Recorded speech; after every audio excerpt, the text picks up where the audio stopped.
Hello and welcome to HONEYCOMB channel. Today we represent to you the Squid Game games, ranked by how utterly terrifying they are.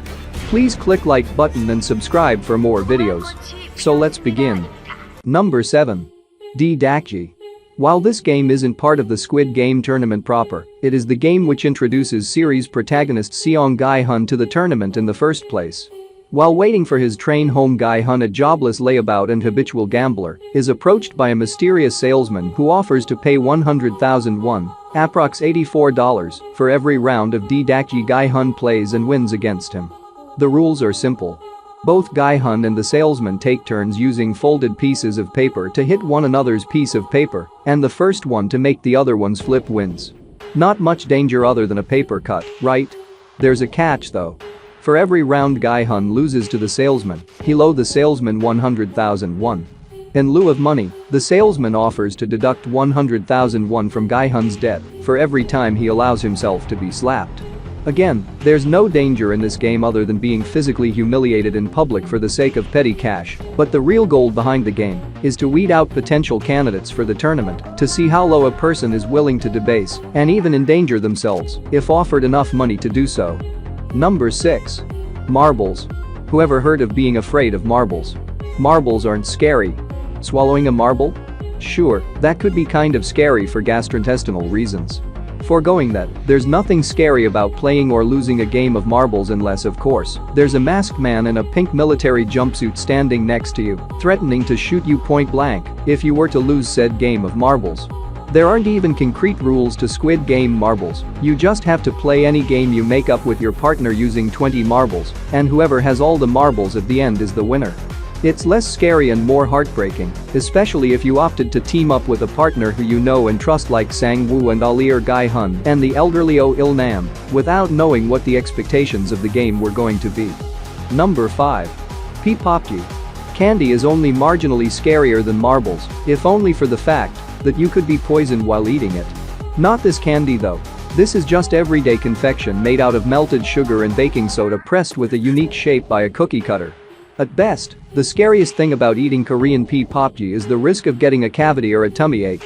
But then, this is Squid Game we're talking about, where even the most seemingly benign and innocuous of activities harbors dire and life-threatening consequences. Remember that one guy with the mask and the pink jumpsuit with the gun I told you about from the marble game?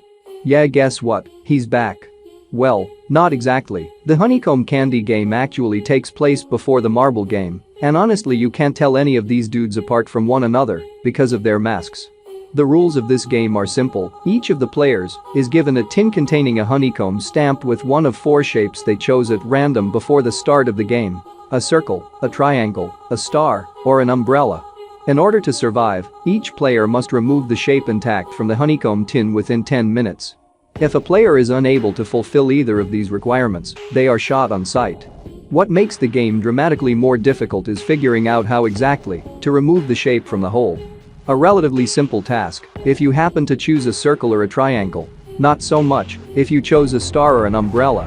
While several players try in desperation to chisel their honeycomb shapes out with a toothpick provided to each player, Seong Gi-hun and a select few remaining players devise a more ingenious solution to the game. All in all, a tasty and terrifying challenge. Number 4.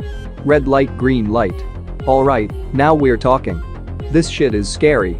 If you've never played red light, green light, here are the rules. Players stand at the far end of a field behind a starting line, while another person stands at the far opposite side of said field. The goal for the players is to cross to the opposite side of the field, moving only when the person at the opposite side says green light and stopping when they say red light. If someone is spotted moving after red light is called, they are eliminated from the game. Simple, right? This is where the creepy giant animatronic girl with the Terminator eyes comes in. Probably the most iconic character in Squid Game apart from the aforementioned masked pink jumpsuit henchman and the mysterious obsidian-clad front man orchestrating the games, the giant little girl robot turns to face a tree at the opposite end of the players and shouts green light, only to randomly corkscrew her head around a la Regan McNeil from The Exorcist and shout red light.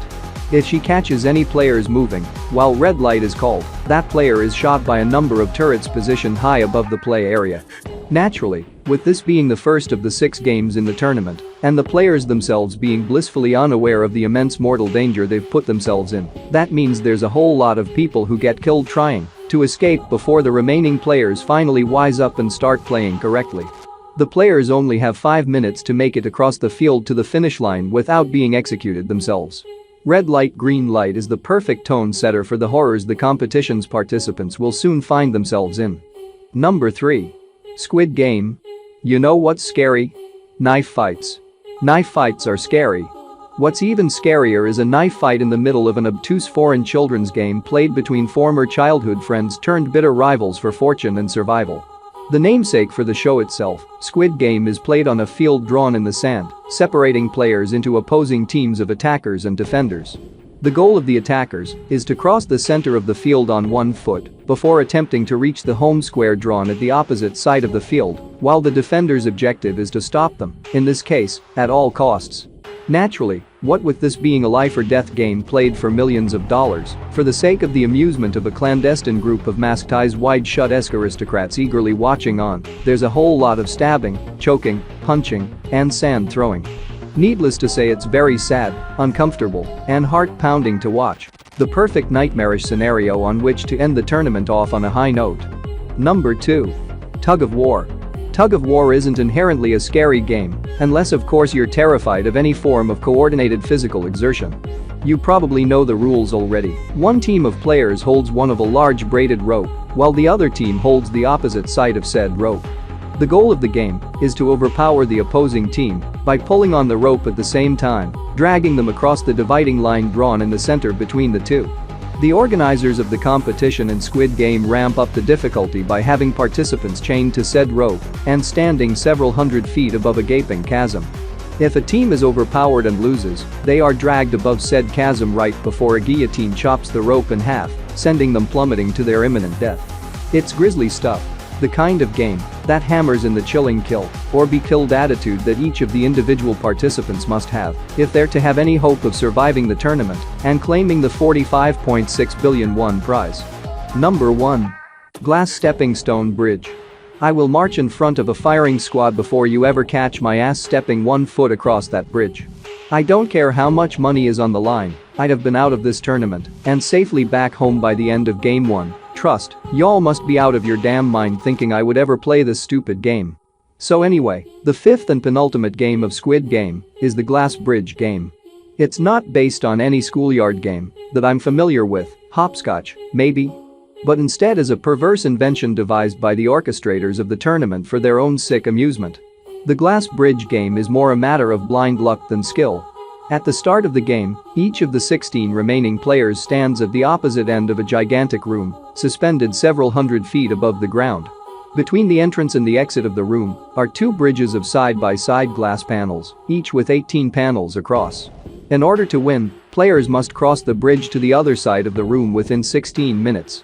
The catch, each of the panels between the 2 bridges is made of one of 2 types of glass: tempered glass, which can withstand the weight of at least 2 players, and regular glass, which will shatter on impact and send the player plummeting to their death. To make matters worse, even if you somehow manage to make it across to the opposite side, you'll be pelted by a shower of splintered glass shards that will explode once the time limit is reached. Without question, the Glass Bridge is the most terrifying, cruel, and difficult game in all of Squid Game, and I would absolutely slip and die on the first try. Thanks guys for watching our video. Clicking a like button is the best way you can help us to show your appreciation. We'd really be grateful for that. Don't forget to subscribe to our channel for more videos. We'll see you guys next time.